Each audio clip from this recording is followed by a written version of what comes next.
I'm Susan Roberti, and welcome back. It has been a very long time. If it wasn't for Amy, to my left, doing shows in her backyard, I wouldn't have had any shows.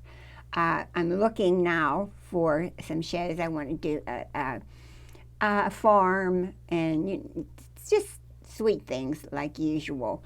But I did miss all of you so very much, and it was a frightening time. And I'm a school guard, and I had so many people walk up and say, "Isn't this scary? Isn't this frightening?" Some of the little kids would hug me. You know, they were just so afraid, and not being in school for so long. And then summer came. That was a drag. That was a drag, huh? And you couldn't go anywhere, do anything. And here we are now in March, and I can't believe April, see? We rehearsed that, Susie. March was a blur. It's true. Like that. But I'm so glad. I am so happy that I still have my show, and I'm still okay to do it, and I have all of you out there that I love and adore, and we got through it. We really got through it. We came out the other side. So,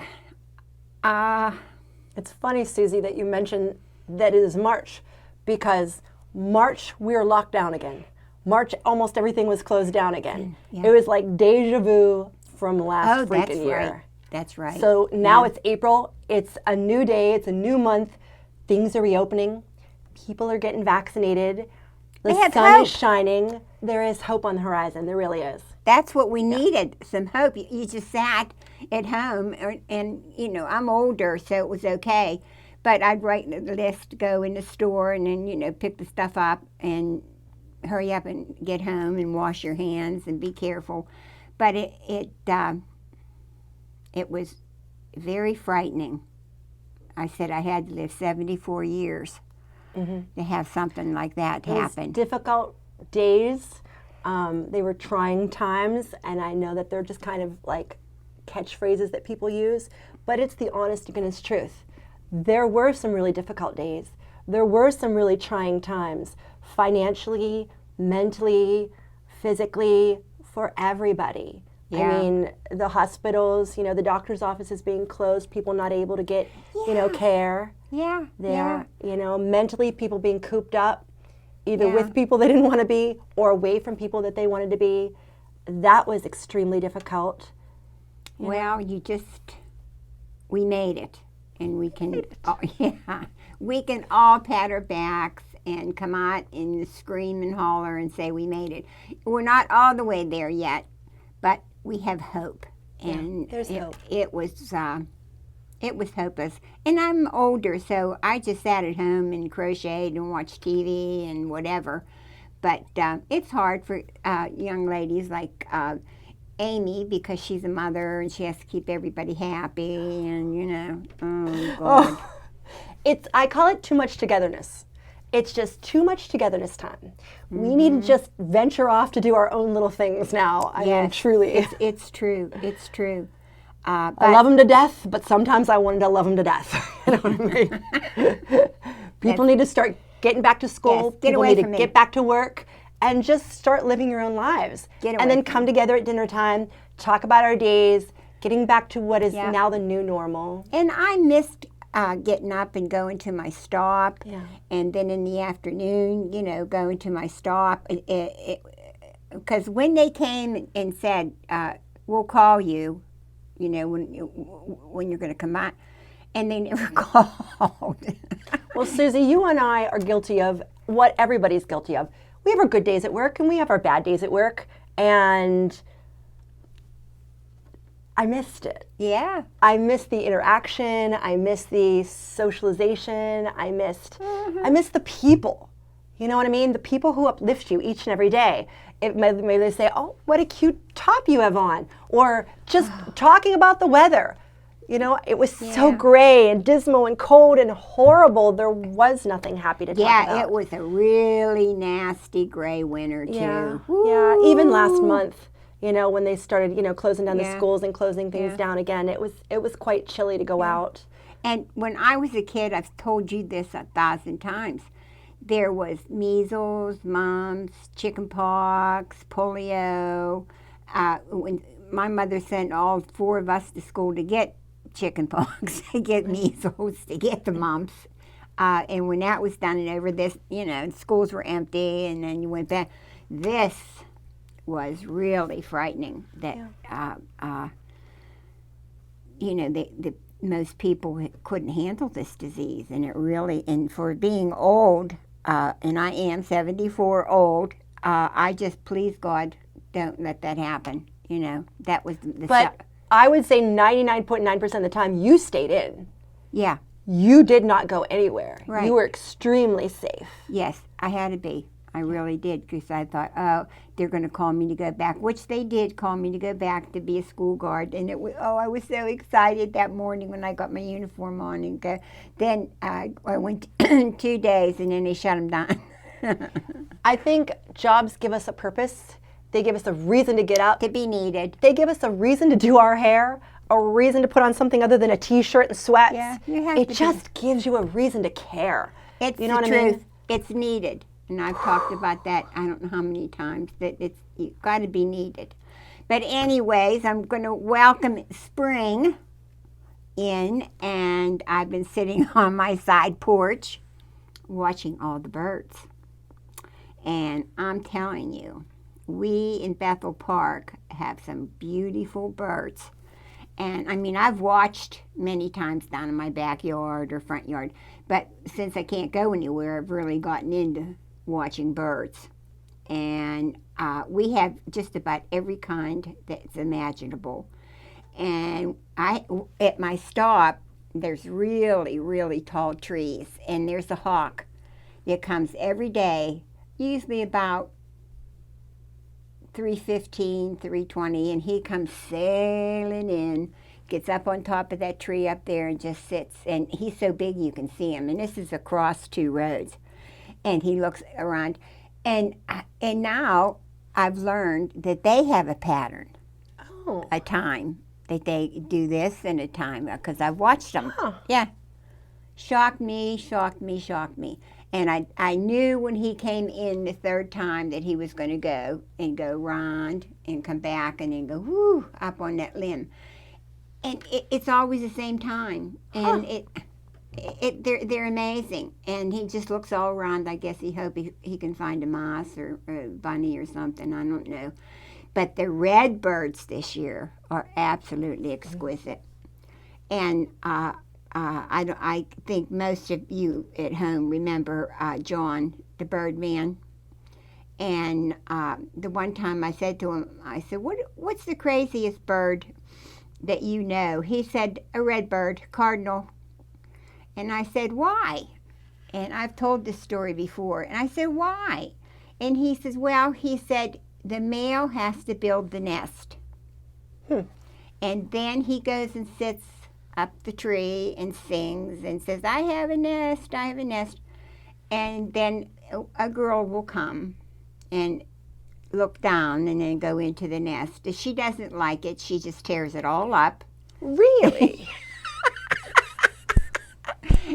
Yeah, and leaves, and she just goes around. Does he have to rebuild it? Oh, yeah. Oh!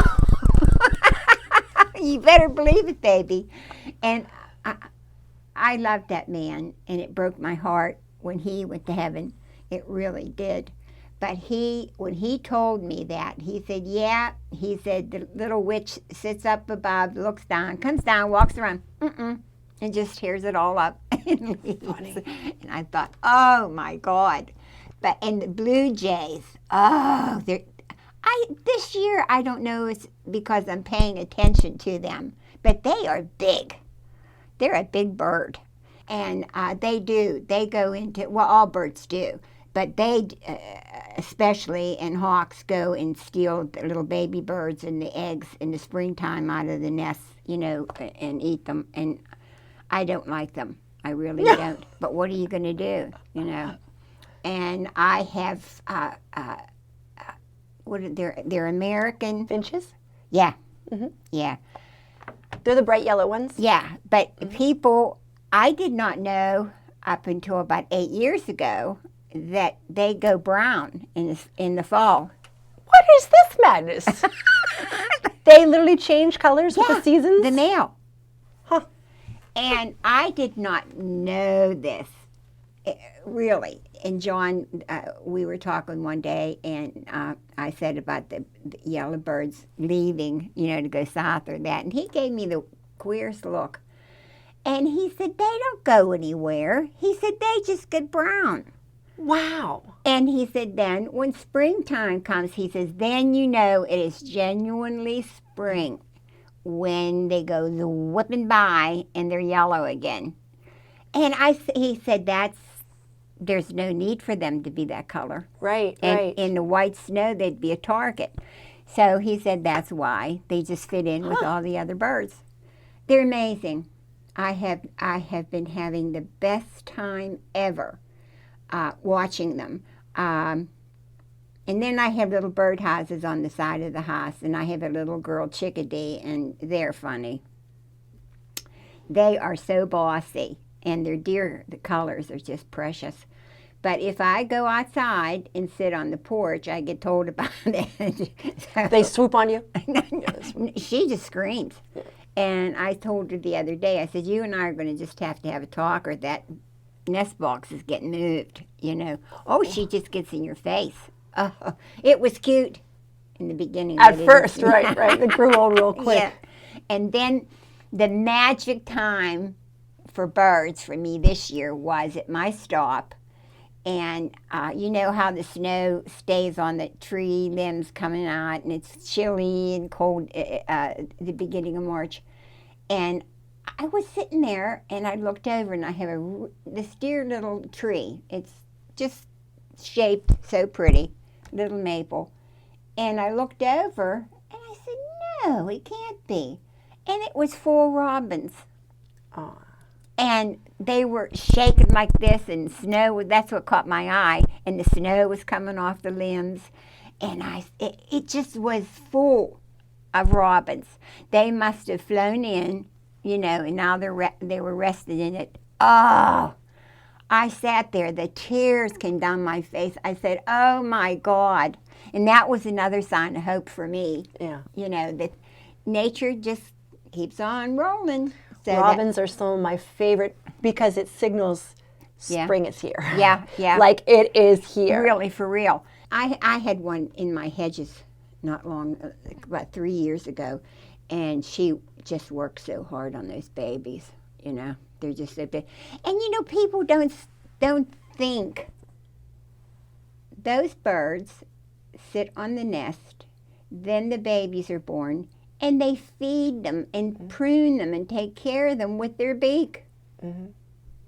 It's amazing. It's amazing. It's amazing. And everybody is so busy. I hope people this year being at home and being trapped had to look. Maybe that's one of the reasons God wanted us to be at home. I have a special story for you about the robins. So I have a kitchen window. It's about yay high. And I do my dishes. I do my chores here at the countertop. And there is this far, literally this far from my kitchen window, there's a nest. And last year, the mama robin came, and I literally watched her every day build the nest, stick by stick, twig by twig, Does she scrap by trust scrap. Well, I don't think she realized I was in there. And I watched as the eggs were in there. I watched the eggs hatch. I watched the babies being born. I watched the babies being fed. And I remember it was last year, it was in May, first week in May, little babies flew out. Yeah. Well, I can happily tell you, Susie, Good Friday of this year, Mama Robin sat on her nest for the first time on See? Good Friday. Yeah. And Easter morning, I woke up and I looked out my window, and I was just like, I mean, I can get nose to nose with a glass and she doesn't see me.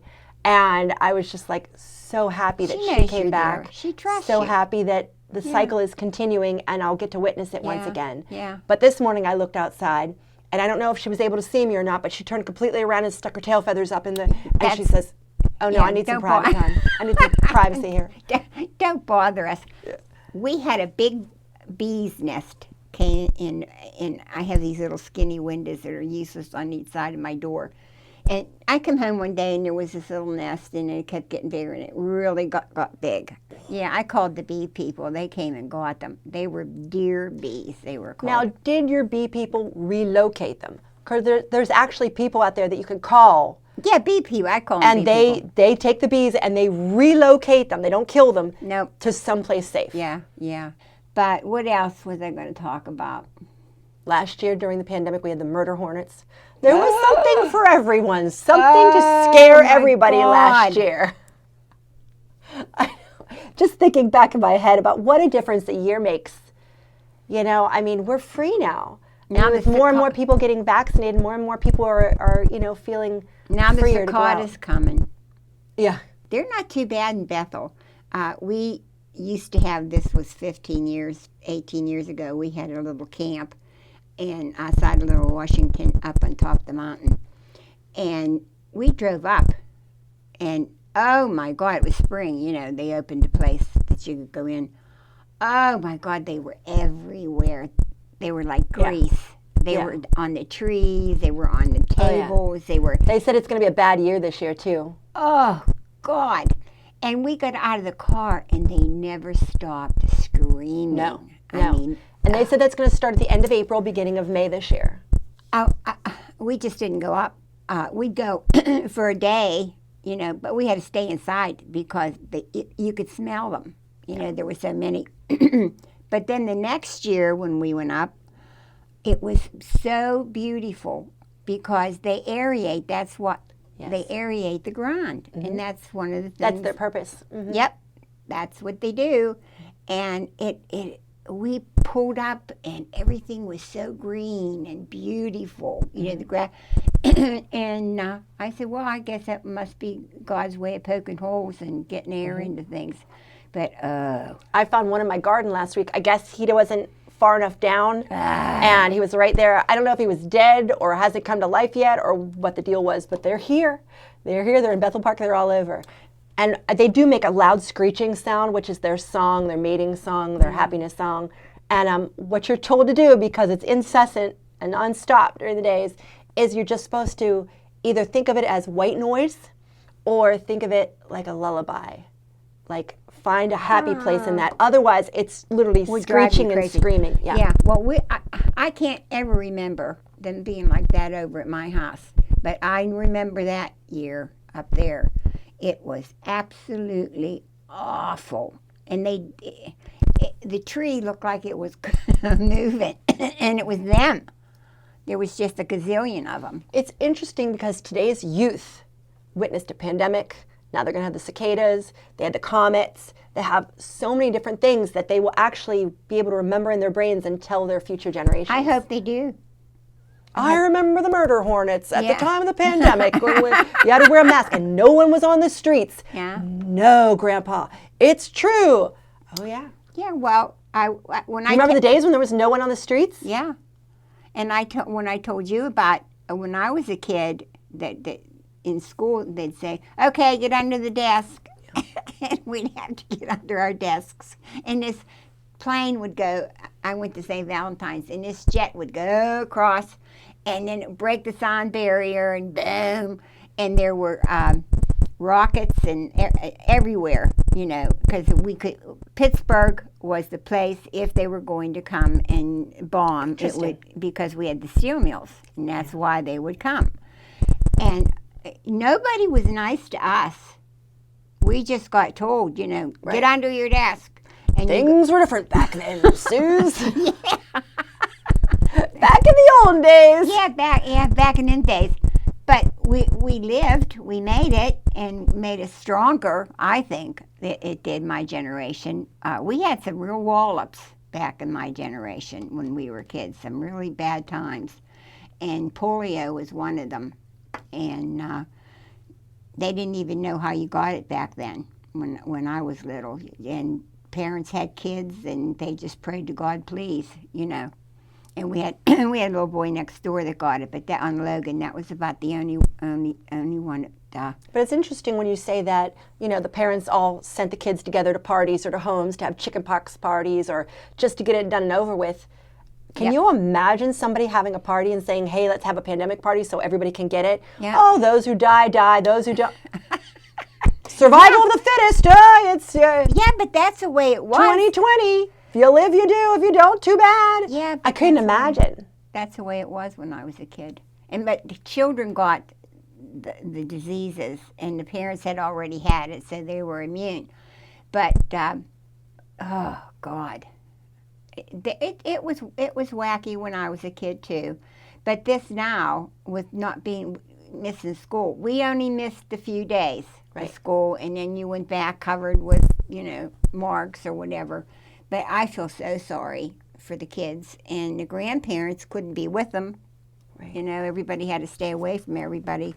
Susie, let's get back to talking about the birds. And I know that you and I have a favorite bird in the hummingbird. Oh, I know, Susie. And I'd like for you to talk to the viewers at home about hummingbirds. And now's a great time to put up the feeders. Yes. Explain to them why.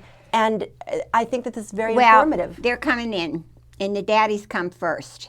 And everybody knows it this big.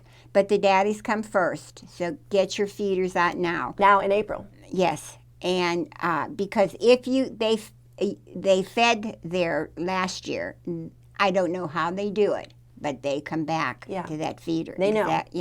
And then their little babies, come.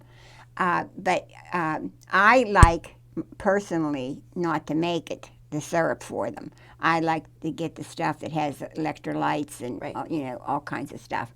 But you have to be careful with them, with the feeders, because hornets and yellow jackets and that will come and start to drink. That's what happened to me last year. You bought me a beautiful hummingbird feeder. Next thing you know, it swarmed with yellow jackets, and it was just filled. I And never you had thought- it. Well, you didn't have to, but you graciously went out and bought me a different hummingbird feeder. Yeah, safe one. A safe one. Safe one. Yeah, I never thought in a million years that would happen. Crazy. Yeah, but be careful and check and make sure that it's bee safe and hornet safe, because they'll just come and then they it attack all. the little birds. But you can hang them up. I have mine right outside my door when I open my door to go out. And by the time midsummer is, they don't even get off the feeder. The first time when I put mine out, I thought, I was sitting there and I looked and I said, boy, there's big bees. I'd see Yeah, this thing right. I would come and go and come and go. And I got up and I looked and I said, oh my God, it's a hummingbird. Oh, I was screaming. I was so happy. Now I'm hooked. Truly hooked for the hummingbird. But I think if Susie and I have one message to get across to viewers at home, as dark as the days were last year, I think it's time that we put things into perspective and we appreciate the beauty of nature. I mean, if you've watched some of Susie's shows with the peacocks and the birds and the beavers, and just beavers. Right, the eagles. You've done some wonderful Yeah. shows. This is your chance to take advantage of the beauty of nature. Maybe last year you were rushing off to an office that doesn't exist anymore because you're working from home. You have more time to go out and venture, into parks or gardens, or maybe have one of your own in the backyard and really appreciate the beauty of nature that's around us. Right, Suze? Yeah, and the birds, I don't know why the colors to me this year are so beautiful. Maybe it's just me. But the red birds and they're cardinals, pardon me. And we do have bluebirds. You can get a bluebird nest, but you have to put it way far down in a field. And, you very seldom see them.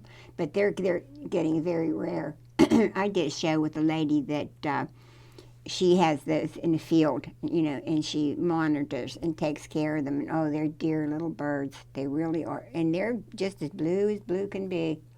And, all the birds, all of them. And there is a blackbird that has orange on its. Yes. Yeah. And I did not know that until a couple years ago when I saw it. And I thought, oh, how beautiful. Now, it's not an oriole. It's really for real blackbird. Right. And they call it orange-winged blackbird. And I have a couple of those. And I have a woodpecker that's this big. At your home. In my backyard down in the back. And he comes up, and I have an old wood pile way down at the bottom of my yard. And he'll come up and feed there. And if you ever want to see something, go, because he has that big plume, you know, like Winnie the Woodpecker. And he goes, and that thing goes back and forth. His head's going, and it's going. And then he goes, ah! He screams like the jungle bird. Oh, God. And then Mama Bird, she just goes up and down the tree and like, you know, leave me alone, you creep. I just, this year has been really wonderful. And I've been wanting, please, does something start to be good? Yeah. I know the one day at home, I started really crying very, very hard. And I just started saying, I need something pretty. I need something pretty to happen. And I won an award from BPTV. It was like, oh my God. On your show about the Eagles. And if you haven't seen it at home, now's your chance. Check it out, the Eagles show. Yeah, and the Beaver show. Aww. And we have lots of great ideas for new shows for this year, so make sure that you tune in. Susie, we're out of time. I want to leave the audience at home with a message, and you can leave your parting words. I just want to make sure that everybody knows that spring has officially sprung. Yes. It is here. It is gorgeous and warm and sunshiny, and I want everybody to rejoice and be glad in it. Susie. And know that I love you, and Yes. know that I am so proud of Bethel Park. I really am so very, very proud of Bethel Borough. I always think of it as Bethel Borough, but it's Bethel Park. And like always, I love you. I really do. And I'm so grateful to the nice things that you have to say when I'm out and about. And most of all, thanks from all the tail waggers.